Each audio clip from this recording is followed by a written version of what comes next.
ముగ్గురే పార్టీకి అండగా నిలిచారు. పార్టీనే నమ్ముకున్నారు.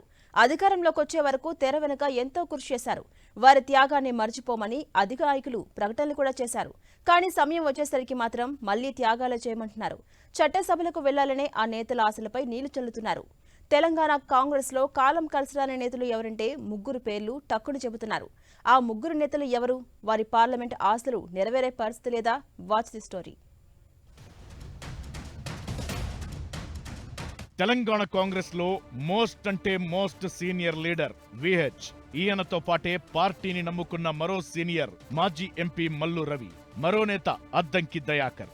ఈ ముగ్గురికి అసలు కాలం కలిసి రావడం లేదట. పార్టీనే నమ్ముకుని పార్టీ కోసం ఎన్నో త్యాగాలు, పోరాటాలు చేసిన ఈ ముగ్గురు నేతలకు ఎప్పుడూ దురదృష్టం నీడలా వెన్నాడుతున్నట్లే కనిపిస్తోంది. దీంతో చట్టసభలకు వెళ్లాలనే ఆశలు నీరుగారిపోతున్నాయి.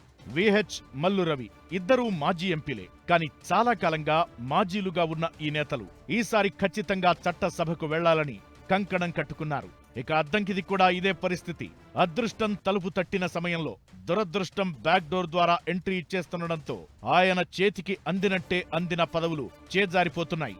ఇప్పుడు కూడా ఎంపీ సీటు విషయంలో ఈ ముగ్గురికి నిరాశ తప్పదన్న ప్రచారమే ఎక్కువగా జరుగుతోంది.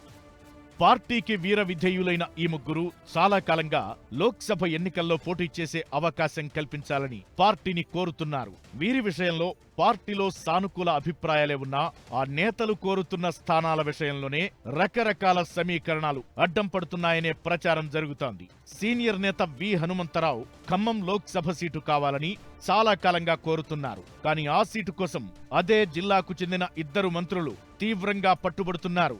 డిప్యూటీ సీఎం మల్లు భట్టి విక్రమార్క భార్య నందిని, మరో మంత్రి పొంగులేటి శ్రీనివాసరెడ్డి సోదరుడు ప్రసాద్ రెడ్డి ఇదే సీటును ఆశిస్తున్నారు. ఖమ్మం జిల్లా వరకు ఆ ఇద్దరు కీలక నేతలు కావడంతో సీటు రేసులో విహెచ్ వెనకబడిపోయినట్లు చెబుతున్నారు. ఇక్కడి నుంచి గాంధీల కుటుంబం నుంచి ఎవరో ఒకరు పోటీ చేసే ఛాన్స్ ఉందన్న ప్రచారం కూడా విహెచ్ అవకాశాలను దెబ్బతీస్తున్నాయి.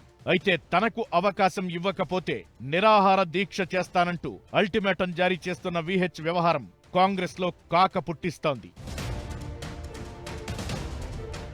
మరోవైపు సీనియర్ నేత మల్లు రవి పరిస్థితి ఇంకాస్త విచిత్రంగా తయారైంది. రాష్ట్రంలో 3 ఎస్సీ రిజర్వ్డ్ లోక్సభ స్థానాలు ఉన్నాయి. 2 సీట్లు మాదిగ సామాజిక వర్గానికి, 1 స్థానం మాల సామాజిక వర్గానికి ఇవ్వాలని పార్టీ భావిస్తోంది. తెలంగాణలో మాదిగలు ఎక్కువగా ఉన్నందున ఈ విధంగా సీట్లు సర్దుబాటు చేయాలనేది కాంగ్రెస్ ఆలోచన. మాలవర్గం కోటాలో పెద్దపల్లి పార్లమెంటు స్థానాన్ని చెన్నూరు ఎమ్మెల్యే గడ్డం వివేక్ కుమారుడు వంశీ ఆశిస్తున్నారు. దీంతో ఆటోమేటిక్ గా మిగతా 2 రిజర్వ్డ్ నియోజకవర్గాలు వరంగల్, నాగర్ కర్నూల్ మాదిగ సామాజిక వర్గానికి కేటాయించాల్సి వస్తోంది. ఈ ఎఫెక్ట్ తోనే మాల సామాజిక వర్గానికి చెందిన మల్లు రవికి అవకాశాలు సన్నగిల్లుతున్నట్లు చెబుతున్నారు. మల్లు రవి మాత్రం గతంలో తాను 2 సార్లు గెలిచానని ఇప్పుడు కొత్తగా సమస్య క్రియేట్ చేస్తున్నారంటూ మండిపడుతున్నారు.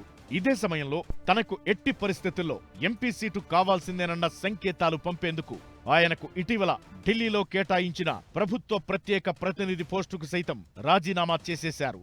నాగర్ కర్నూల్ నుంచి మల్లు రవికి అవకాశం కల్పిస్తే పెద్దపల్లి నుంచి గడ్డం వంశీ ఎగ్జిట్ కావాల్సి ఉంటుంది. దీంతో మల్లు రవి అంశం పార్టీలో క్రిటికల్ గా మారుతోంది. ఇక మరో సీనియర్ నేత అద్దంకి దయాకర్. పదవుల దోబూచులాటలో ఎప్పుడూ దయాకర్ వెనకబడిపోతున్నారు. అసెంబ్లీ ఎన్నికల్లో తుంగతుర్తి సీటు, ఆ తరువాత ఎమ్మెల్యే కోటాలో ఎమ్మెల్సీ, రాజ్యసభ ఎంపీ వ్యవహారం ఇలా ప్రతిసారి అద్దంకి పేరు తెరపైకి రావడం, చేజారడం పరిపాటిగా మారింది. అద్దంకి లోక్సభ ఎన్నికల్లో వరంగల్ నుంచి అవకాశం కల్పిస్తారని మొదట్లో చర్చ జరిగింది. ఈయనకు టికెట్ పై పార్టీలో ఎలాంటి వ్యతిరేకత లేకపోయినా ఆయన సామాజిక వర్గమే మైనస్ గా మారిందంటున్నారు. ఈయన కూడా మాల సామాజిక వర్గానికి చెందినవారు కావడం, ఆ సామాజిక వర్గానికి ఒకే స్థానం కేటాయించే అవకాశం ఉండటంతో అద్దంకి అవకాశం కష్టమే అంటున్నారు. ఇలా ముగ్గురు కీలక నేతల విషయంలో కాంగ్రెస్ హైకమాండ్ తీవ్ర తర్జన భర్జన పడుతోందంటున్నారు. పార్టీకి వీర విధేయులైన ఈ ముగ్గురిని ఎలా సర్దుబాటు చేయాలో అర్థం కాక తలలు పట్టుకుంటున్నారు టీ కాంగ్రెస్ పెద్దలు. తొలి నుంచి కాంగ్రెస్ ఫ్యామిలీ అని చెప్పుకునే VH కు ఇప్పుడు కాకపోతే మరో అవకాశం ఇవ్వడం కుదిరే పని కాదంటున్నారు. ఇక పార్టీ విపక్షంలో ఉండగా అద్దంకి, మల్లు రవి చేసిన సేవలను దృష్టిలో పెట్టుకుని ఇప్పుడు తప్పకుండా న్యాయం చేయాల్సి ఉంటుందన్న సానుభూతి వ్యక్తమవుతోంది.